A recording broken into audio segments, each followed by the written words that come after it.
All right. Hi there, Greeley. This is the local only podcast. I'm your host, Jamie Eklund, a local business person and real estate agent.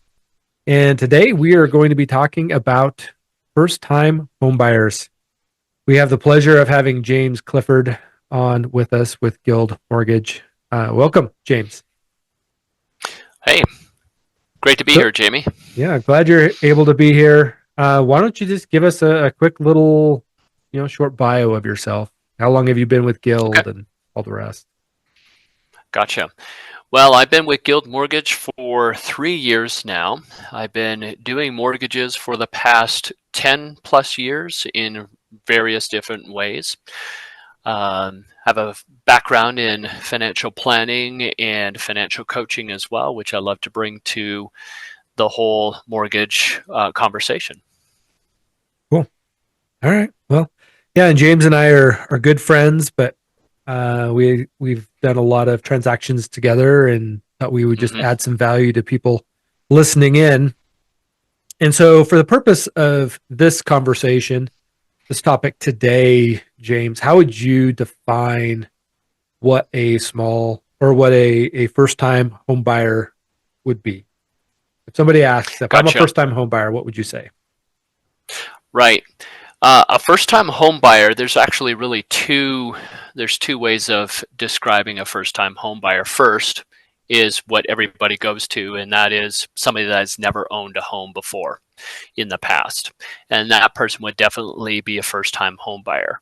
But for the purposes of a home loan, actually, if you haven't owned a home in the past 3 plus years, you actually requalify as a first-time homebuyer as well, and those first-time homebuyer programs become available for you. Yeah, so that's a good thing to know, because a lot of people are like, well, I've never owned a home, therefore I've been a first time home buyer. Or somebody might say, well, I haven't owned a home in 3 or 4 years. That actually makes them qualify too. hmm That's cool. And also, too, to add to that, I know some people. I get this question every once in a while. There's some people that may have owned a mobile home in a mobile park Mm. where it is not classified as actual real property and whatnot. So typically that's where you have a lot lease, etc. Since that home itself is not classified as an actual real property, even people that have owned those homes in the past would still qualify as a first-time home buyer as well. Okay, that's good to know. All right, so we've done a number of these transactions, and I know you work with a lot of other agents out there who also work with first time home buyers. Um, what have you seen are some of the major roadblocks that most first time home buyers, or at least some first time home buyers, will run up against? Right. There's a variety of unique challenges or roadblocks that they face. I would say there's a couple key ones that I'd like to kind of highlight. First of all, is down payment. So in that area, there's two different things with down payment. Number one, they haven't been able to save up for a down payment. So they're a little bit short, or they really haven't had the opportunity to save up, or they have bad information on how much they actually need to save up for a down payment. A lot of people think you have to have 20% down, and that's not necessarily the case. So that is the first thing. The second thing is credit. Now, some people have bad credit, some people have no credit because they haven't been able to take that opportunity to establish credit, didn't know what they need to, don't understand credit or whatnot. So that one is a common one as well. And then also two other ones, the feeling of being overwhelmed. I don't know what Mm. I don't know. So they're just kind of stumbling into this going, okay, where do I start? And that's Yeah. the other one. They don't know where to start. Yeah. Yeah, I run into that a lot. People will reach out and they feel ashamed that they should know, Mm, but I always try talking through it with them, and I'm like, look, you don't know what you don't know. You've never done this before. yeah. And so it's my job as a real estate agent, it's your job as a lender to help walk them through those things. And so that kind of brings us to the next question. With a lot of people, I get asked this a lot actually. Where do we start? Do we go to a lender first? Do we go to a real estate agent first? Right. And honestly, I think connecting with either one is a good place to start because just being pointed in the right direction. Yep. If you're going to pick, sometimes people prefer a lender because buying a home is such a financial transaction that they kind of want to know where they stand today so they know where they start. They know if Yep. they've got some work to do. Sometimes people like to develop the relationships with the realtor so they can kind of get a good idea of what they might be even looking for. So it's a Yep. variety of different things, and not Yeah. just one right answer. Yeah, I would agree with you. I think time wise, especially on the buyer side, they probably spend more time with an agent. But I always tell people when they say, well, where do I start? I usually say, well, what relationships do you have? Do you have um, a real estate agent that you trust already? Or do you have a lender that you trust already? Maybe you have connections with your Mm, church, or maybe your parents have good relationships, and you can leverage the relationships that they have. Start with the place that you have the most trust, yeah. and with the people that trust me, I would rather them come to me first, and then I can guide them to a lender like you, um, to get pre-qualified and go through the financial piece. I would rather do that on my side because then I know they're working with somebody that I trust as well. Hmm. Hmm. And usually the trust that they have in me then transfers to that lender, which just makes the overall transaction go really well. And I'm sure the same would be for you if you have somebody who you have a relationship with, they have trust with you, and they decide they're looking to buy a house. You may recommend a real estate agent at that point, and that trust gets transferred. Yeah. So really, it's either a lender, um, or a real estate agent. My advice on that is just make sure that whoever you go with, you you are able to trust them, right? I Yes. think there's a lot of people, especially first time home buyers, that think all lenders and all real estate agents are just created equal. They have the license, therefore they're going to get the job done. Um, and then I hear horror stories of bad experiences and I've worked with bad lenders that buyers have had before they came to me, and it's just been a nightmare. And I'm sure you have horror stories of bad real estate agents that aren't getting the job done on their side or don't protect their clients contractually, stuff like that. So I would agree. And I would actually like to add one other thing too, especially for first time home buyers. Not only do you need to find someone you trust, but also find someone that will take the time to fill in those knowledge gaps for you.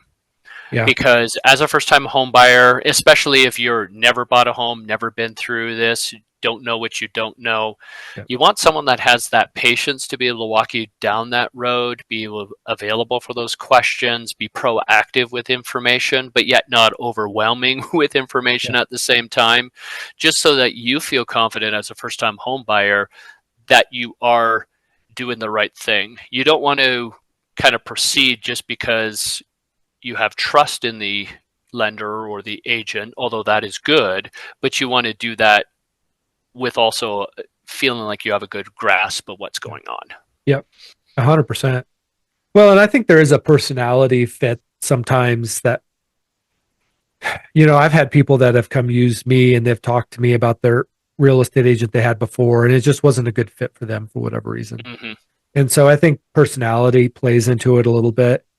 As a first time home buyer, sometimes like don't be afraid to interview, especially real estate agents, because that person's going to have to show you a bunch of houses, and I always tell people when it comes to interviewing real estate agents, ask them, how many houses have you bought sold over the last 12 months? You Hmm. know, I mean, depending on what numbers you look at from a real estate agent side, there's a lot of real estate agents that didn't sell a single house last year. Yeah. You know, I would caution you on some of those agents. But the converse can also be true. If you have a real estate agent that sold 150, 200 houses last year, I would ask, do they have the time to adequately show you houses.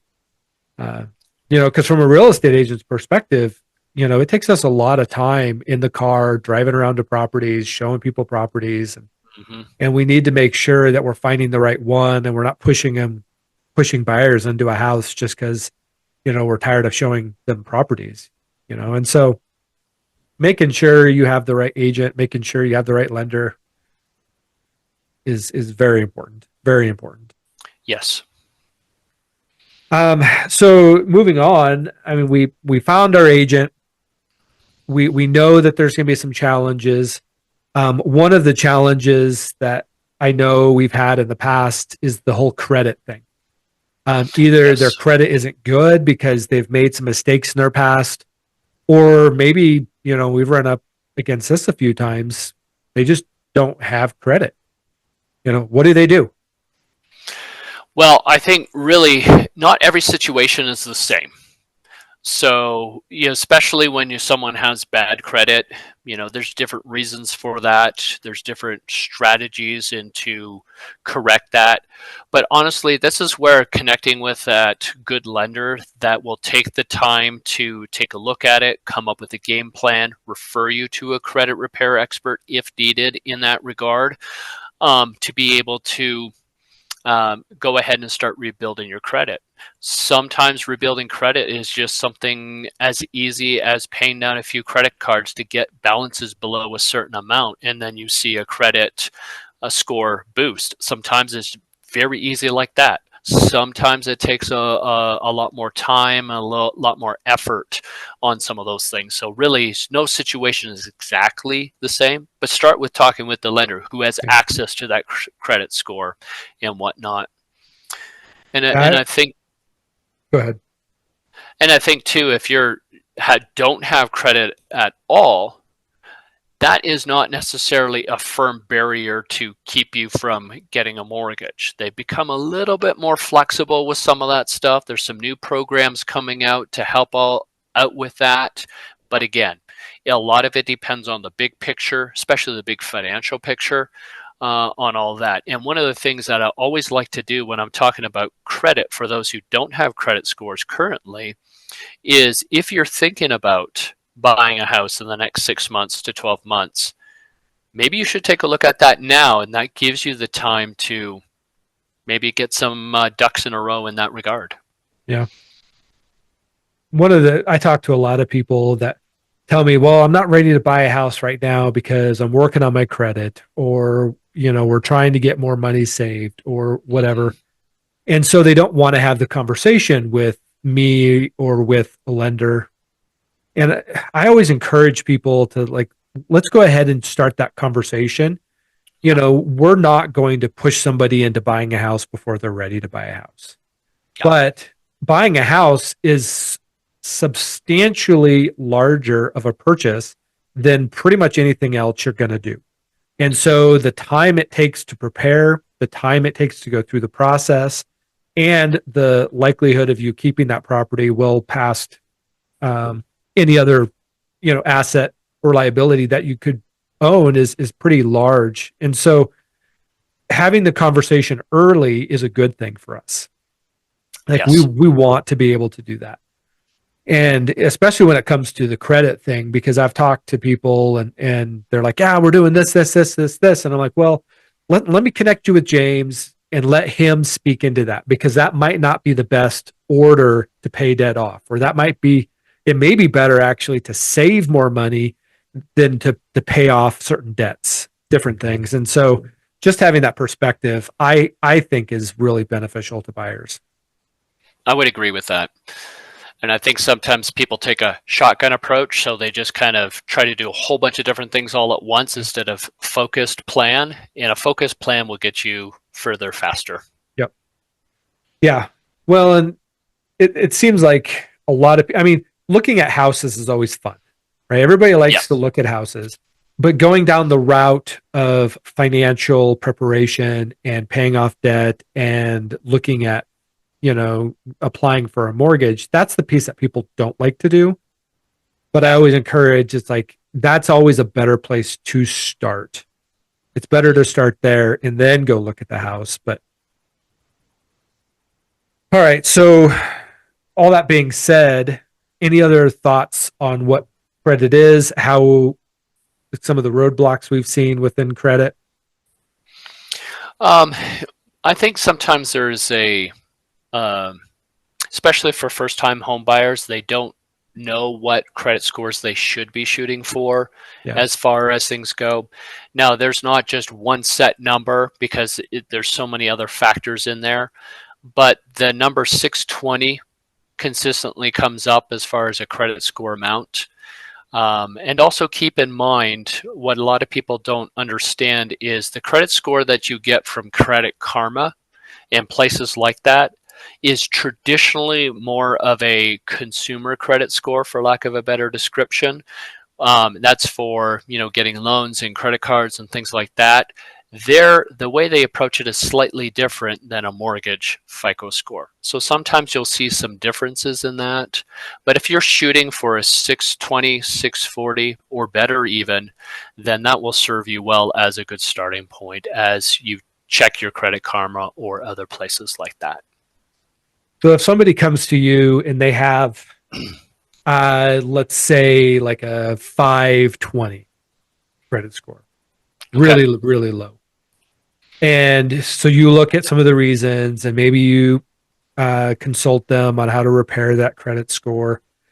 Is there anything else that a home buyer can do in the meantime to qualify to purchase a house with a down credit score like that?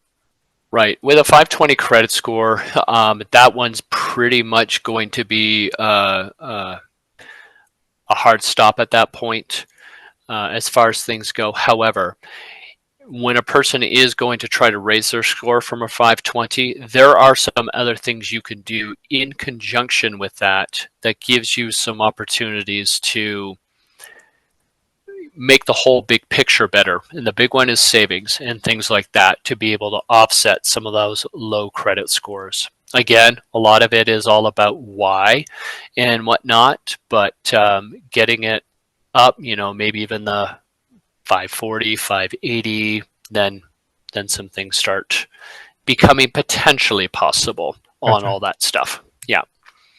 Is there a place in there for like a cosigner or things like that? Let's say if you have a young kid that's trying to buy a house and their parents are willing to co-sign for them.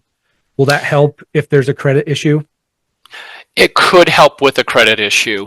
And I'm speaking very broadly here.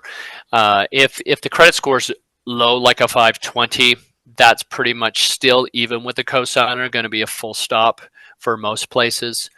However, sometimes what we do is we structure things a little differently with a cosigner. Um, so if the cosigner has a really good credit score, really good savings, and things like that, sometimes we could use those as offsetting stuff to help get them to qualify, but we'll need to see a higher credit score than the 520.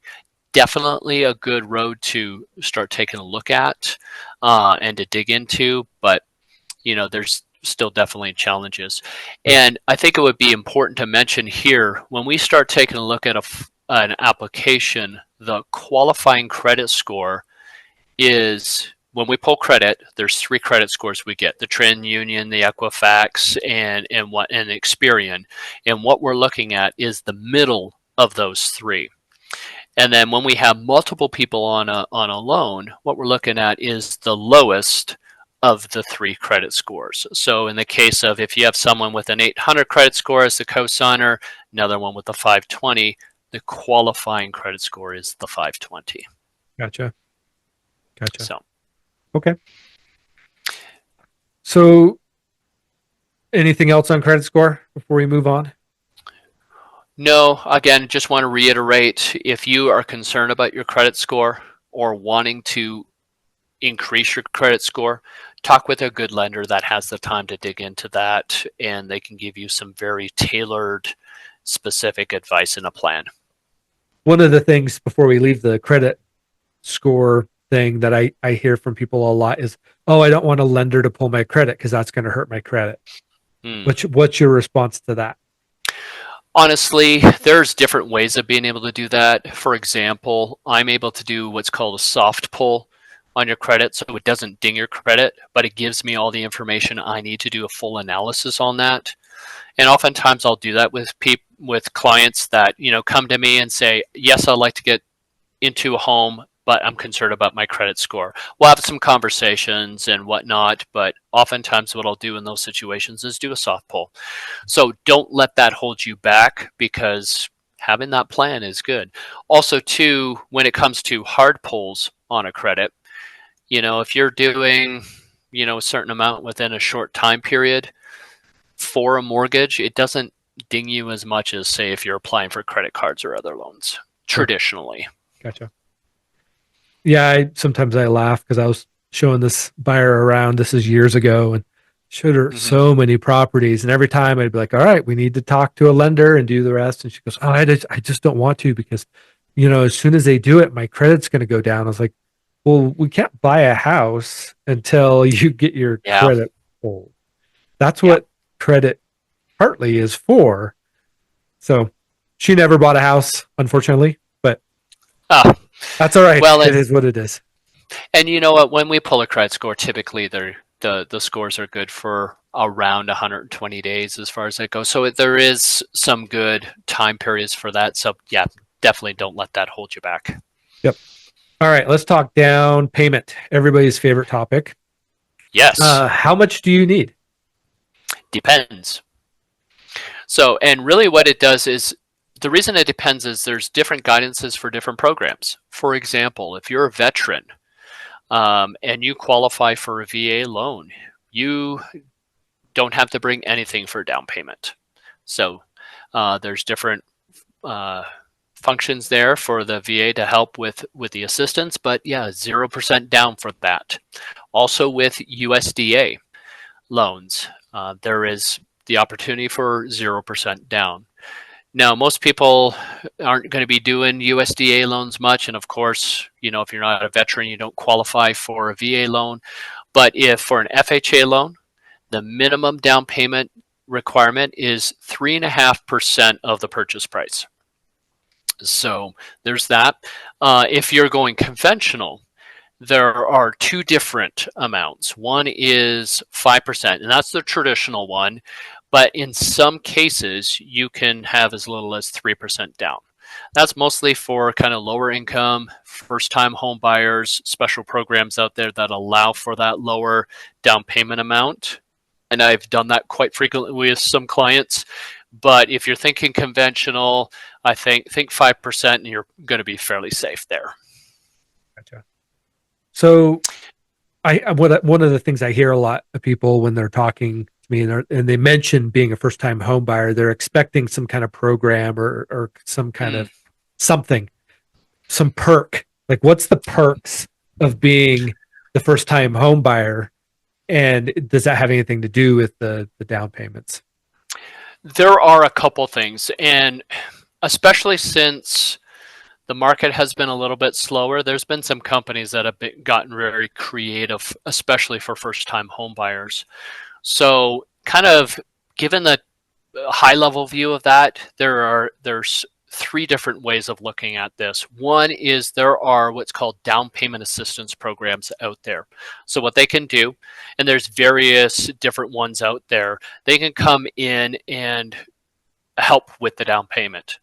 And typically, what we're looking at is some form of money that's usually a percentage of the purchase price or loan amount, depending on the program. And you can use that for down payment and or closing costs. And typically, it takes the structure as a second mortgage. Typically, some have no payments, some do have payments. The one I typically use has 0% as far as the interest rate, and you just have to pay it back when you either refinance or sell the house. So that's version one. There's another version where it comes in the forms of grants. And grants are typically less than what the down payment assistance has, but instead of being required to be paid back like the down payment assistance are, these grants don't have to be paid back. So they take various forms there. Typically, they have some sort of income limits, and it's the different programs have different levels as far as that goes, typically tied with the area median income. So there's that version as well. And then as far as other perks, sometimes you get a little bit better interest rate pricing as a first-time home buyer because they're wanting to get you into those homes. Sure. So some of those additional risk pricing that comes in is not a part for a first-time home buyer. Yeah, that's good to know. So would you say the grants, then if you qualify for a grant, is a better way to go because you don't have to get paid back, or they don't have to get paid back? typically, yes. When I'm having a conversation with a client, usually I'm asking them how much they have saved up for a down payment. So if they've come and they've saved a little bit, but maybe not as much as maybe they need to, I try to match them with a grant, mainly because they don't have to pay that back. Okay. And there's a huge benefit of that. Typically, there's just a couple requirements, but fairly straightforward as far as that goes. So if we can manage that, I feel that instead of using the equity of the house, they're just getting free money, which gives them options for the future. Yeah, cool. So what are some other ways, maybe like gifts from family, friends, that somebody could get money together to put money into a down payment? Yeah, pretty much conventional programs, FHA, pretty much most of the main programs here do have this ability to be able to get gifts from parents. And I've done that with many different clients. Oftentimes now, parents realize it's difficult for kids to get into homes because of down payment, or if I had just a little bit more, then you have a better financial situation. So yeah, that is very easy. Parents are the easiest to be able to go through. Technically, there's something there for friends to be able to do that, but that's a lot more difficult. We have to kind of prove that is basically your brother from another mother type situation in order for that to qualify.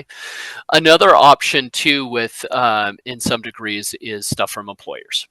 So there's that option too. I haven't used that one yet personally because typically that's not as common of one, but the parent gift is good.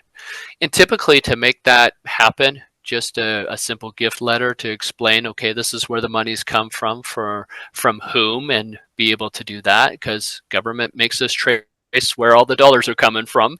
Yeah, so, but it's a fairly straightforward process and a good one to look at if it works. Okay. Yeah, and I think like I was running this scenario with a guy here in our office, in our shared office. He was asking, is it better for him to rent or to buy? And interest rates are fairly high right now and home prices are fairly high. And so a mortgage is not a small amount. And he has a pretty sweet deal on rent right now. He's paying like $750 a month for rent. Wow. So he's getting a sweet deal on rent. And he's like, I just don't think it makes sense for me to buy. And so I'm like, it might not, but let's run the numbers. And so I did a amortization schedule. We said, let's build a scenario. Let's say you buy a $350,000 house. Let's say you put 5% down, and let's say you hold it for 10 years versus renting for 10 years. And the assumptions we made was if you rent, you're going to take the difference between your mortgage payment and your rent, and you're going to put that in savings, and you're going to, and I said, we're going to get 5% interest on that money, which you and I both know in a savings account is not heard of, but, we figure you could find someplace a CD or something, you could probably get, at least that for it. And I ran that scenario. I actually fully expected the renting was going to be probably a better deal. Now I knew that people aren't going to save the difference and that rent is always going to go up, which those are the two assumptions I made, that rent wasn't going to go up and they were going to save the difference. And then I also know that if you got a mortgage, and we said we were going to do a mortgage at 6.5% for 30 years, and in 10 years, we both know that somebody's going to refinance that. But for the case of this, I'm like, let's say they don't refinance that, and let's say rent doesn't go up and you save the difference. they would have walked away with $50,000 more if they bought the house.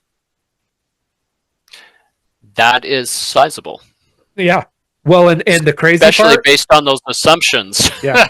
And the crazy part about it is I didn't even talk about the tax implications in there, because if that's your primary residence, all the money, which would have been, I think it was like 400,000 at the time, that they would have gotten out of that house is tax free. Yeah. Where if you look at the just saving the difference between the rent and my mortgage route, do that for 10 years, you're going to have to pay tax on that money, and you don't have the tax break of the mortgage. And so, a lot of times, I say all this to say it's a long story, but sometimes it behooves us to try to get into the market sooner. And if we can help our kids get into the market a little sooner by giving them a gift, or figuring out other programs, whether it's grants or whether it's down payment assistance, sometimes it can save us a lot of money. Yeah. You know. Well, and added to that, they say probably the best way to have continual generational wealth growth is through home purchasing instead of renting, mainly because of some of the things you just mentioned, but there's that component as well. Yeah. Well, and that's 100%, because if you were paying $750 a month renting and your mortgage would have been $2,500 a month, are you going to take that, $1,750 or whatever it is, and save it every month? There are some people that would, but I would say the majority of people, myself included, I would struggle to be that disciplined to save that. And the mortgage side, it forces you to save. It forces you to keep that money in the house, let that house appreciate. And so I can absolutely see where it essentially it forces us to, invest in things that we should invest in. Agreed. All right. So what do we need now? We kind of understand the credit thing. We understand what we need for down payment. We've connected ourselves with the lender. What now? Where do we go from here? Right. Typically, if you're connected with a lender, we've talked about credit, talked about down payment. The next thing we're going to take a look at is income. And this will have a direct impact on what you can afford. So typically what we need to do is go, how much of your income is going to be used to service your debt?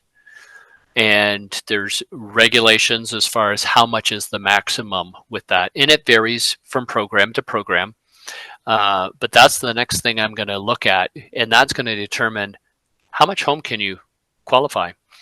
For those who have lots of debts, car loans, high credit cards, you're going to be able to, with the same income, afford a lot less than if someone is paying off their credit cards month after month and keeping other loans down. So being able to figure that out and then kind of see where they stand is the next part of the process.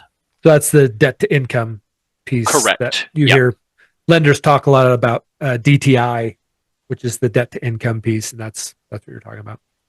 Yep. And typically when I sit down with people and I start digging into those three, I call them the three pillars. I then take a look at that big picture and go, okay, what programs are available and what do I need to have in place to qualify for what meets the person's needs? Yeah. So. And I always, and this is one of the reasons, like I don't mind showing people houses if they haven't been pre-qualified yet. Because for me, showing a buyer a house is where I really start to build a relationship with that buyer. And I start to figure out, what does that buyer really want? What's important to that buyer? What are the things that are going to be like deal breakers for them? And everybody's got their things. And most people will have like some interesting little, things that they think are important, like soft closed doors. Some people really want the soft closed doors in the cabinets. Some people really want a water heater that's not too old. And Some people are going to go straight to the sprinkler system and look at that. Everybody's got their things. And so showing houses to buyers helps me figure that stuff out. But one of the things I always caution people about is we can go look at houses, but if you don't know if you can afford that house, and we're looking at $500,000 houses, and then all of a sudden you find out you only qualify for $400,000, then all of a sudden, like you went from 500,000, you just lost $100,000 in what you can afford, and those houses don't look as good. No, they don't. It's one thing if you're looking at a $400,000 house, and then you jump up to a $500,000 house, then all of a sudden the house looks amazing.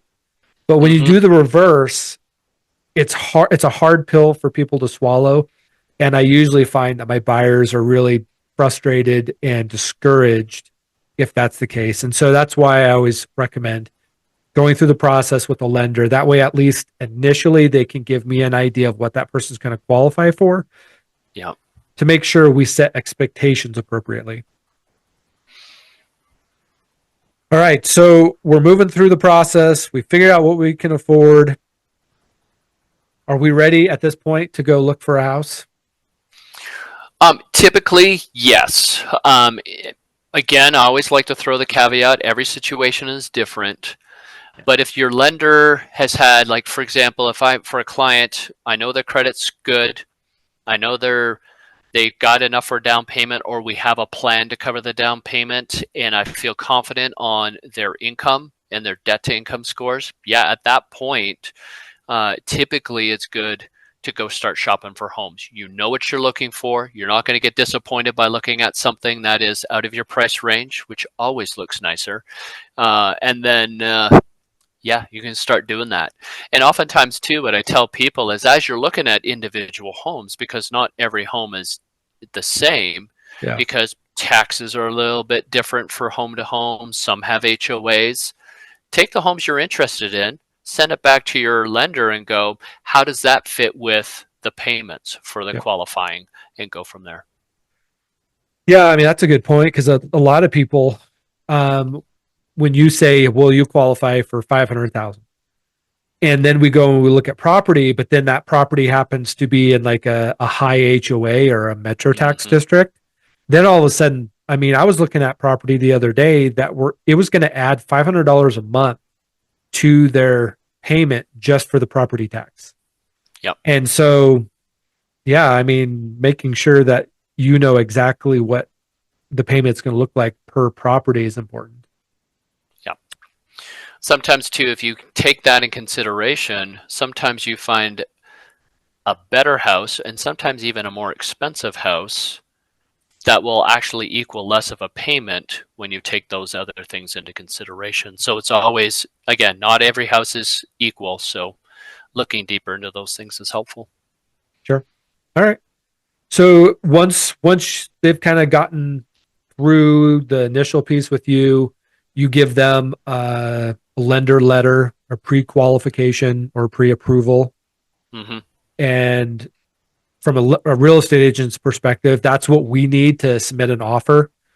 And so my advice to home buyers is always be prepared and then be patient, right? Make sure you have all your ducks in a row, have that lender letter, because then when that right house comes on the market, you know, and we'll look at houses, and so you'll get a good idea of what that right house is going to look like. And so when it hits the market, you can jump on it right away. We can put an offer in. We're all set to go. James will give that other real estate agent a call and say that these buyers are awesome, and we'll get that property under contract and start moving forward. How often have you seen people fall in love with a house, but they haven't got their ducks in a row, and they've actually missed out on that house because they haven't done the work ahead of time? Ooh, man, more times than I care to admit. I think sometimes people think that I'm being the pushy sales guy when I'm like, you need to talk to a lender. You need to talk to a lender. You need to talk to a lender. But it really is, because I cannot tell you how many times I work with buyers and we find the perfect house and we can't get things moving fast enough for them to get qualified to buy that house. And then somebody buys it out from under us, and then they're devastated, because they lost out. So that brings up a good point, though. and I know this is a moving target, but what kind of range do you typically see? How long does it take you to get somebody pre-approved for a loan? Oh, that is a fantastic question. And there is a spectrum. Yeah. So, trying to keep it simple as far as things go. If someone has been in their job, let's say, okay, let's assume everybody has good enough credit for qualifying, and they're been in their job for 2+ years. It's a regular W-2 job. Typically I can get them pre-approved fairly quickly. Sometimes within, a couple hours, sometimes 24, 48 hours, depending on if I need any other supporting documentation, especially around the income. Now, if someone is self-employed, there are so many, I have to look a lot deeper. Usually I need, last 2 years of tax returns and all that. So getting those documents, analyzing that does add a lot more time to it because there's very specific calculations I have to use. It's not just salary of X, okay, qualifying income. It's a lot different. So so it really depends, but usually I like to turn things around in 24 hours, if not a lot quicker than that, if at all possible. But it's not always possible. Yeah. So if I was coming and applying with you, what documents typically do you need to see before you get the pre-approval? Right. Typically, I start with the very basics to start with. So let's assume someone is just a W-2 employee. Usually I'll want most recent pay stubs. If we are close to, if we're just into a new year, sometimes I'll ask for the last full pay stub of the previous year because it gives me good breakdowns, especially if there's overtime. W-2s is what I want, especially on that. And that's typically a good place to start. Now, if someone is commission, has or is self-employed or that type of thing, I typically will want to see the last 2 years of tax returns on that. If someone has rentals that they rent or any of that other type of business income, then oftentimes I'm definitely asking for the last 2 years of tax returns and sometimes even the business tax returns as well, just to make sure that those numbers match up in line.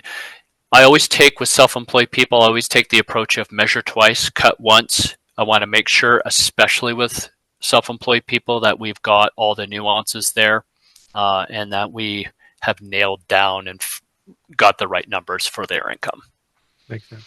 So kind of what I'm hearing from you is for the pre-approval process, the initial process, you will verify income documents before you give somebody the thumbs up, you're good to go.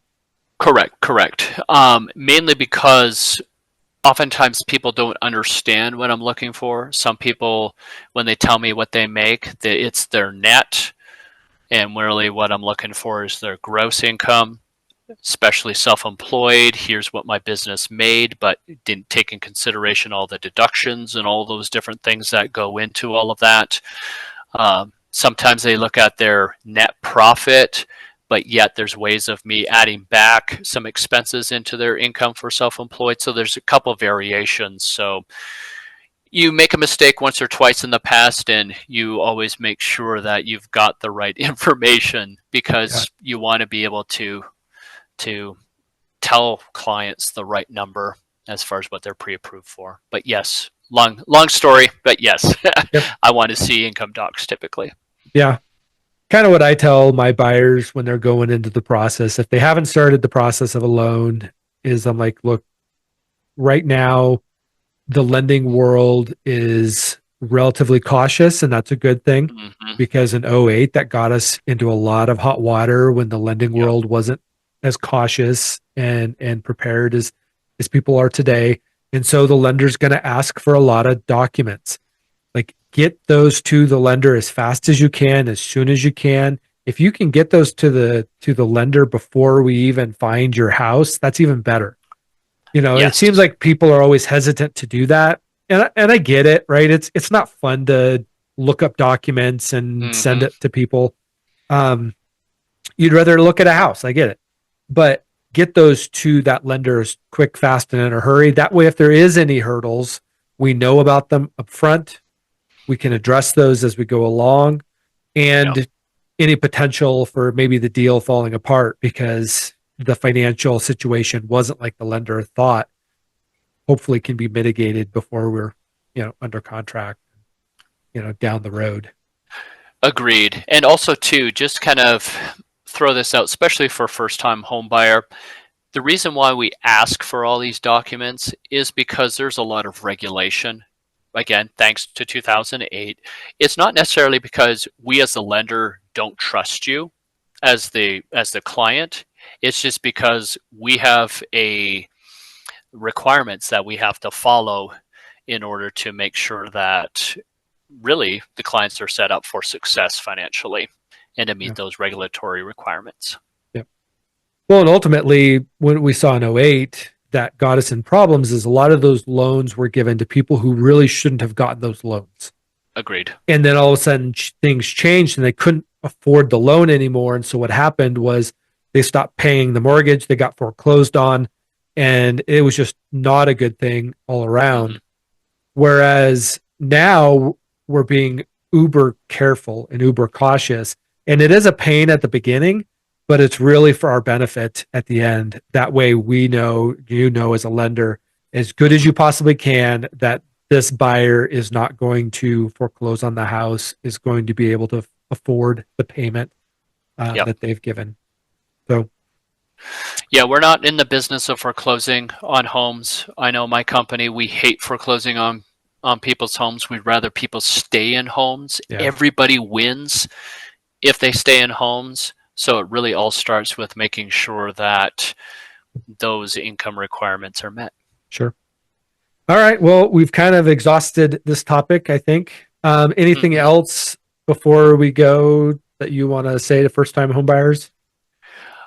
Yes, I think really at this point, just acknowledge that as a first time home buyer, I remember when I was a first time home buyer, I didn't know what I didn't know, and don't feel guilty about it. Find the right person that you trust that will take the time to make sure you're well educated. I know for me, if a first time home buyer walks into the closing table feeling extremely confident they're making the right decision, they know exactly what's going on, they've learned a lot through the process, that makes me feel really good Yeah, as a lender. And I know that they're set up for success on that. So don't be afraid to ask questions. You know, you hear the old adage, no question is a dumb question. And sometimes we kind of snicker at that because there are dumb questions out there, honestly. yeah, But in our world, no, there's no dumb questions in this one. So yep. definitely don't hesitate to ask. Yeah, and I kind of reiterate that from a real estate agent's perspective. I love questions. I love processing situations and properties and all the rest with home buyers. I would rather do that than a home buyer go quiet on me, and then I finally get them Yes. to open up, and they're like, "Hey, we're really struggling with this." I'm like, "Man, I wish you would have talked to me about that." I Mm-hmm. want to help you guys. That's my job. Even if it means we terminate a deal, even if it means this isn't the right home, it's okay. I'd rather that than you guys not have the conversation with me. So, yeah, Agreed. 100%. Agreed. All right, James. Well, I really appreciate your time, your knowledge, and this is a great conversation. And this is a conversation that I've had with a lot of home buyers, and I hopefully a lot of home buyers are listening to this, first time home buyers, Mm-hmm. and this is beneficial to them. So Awesome. cool. Well, All thanks, right. Jamie. Yeah, we'll talk to you later.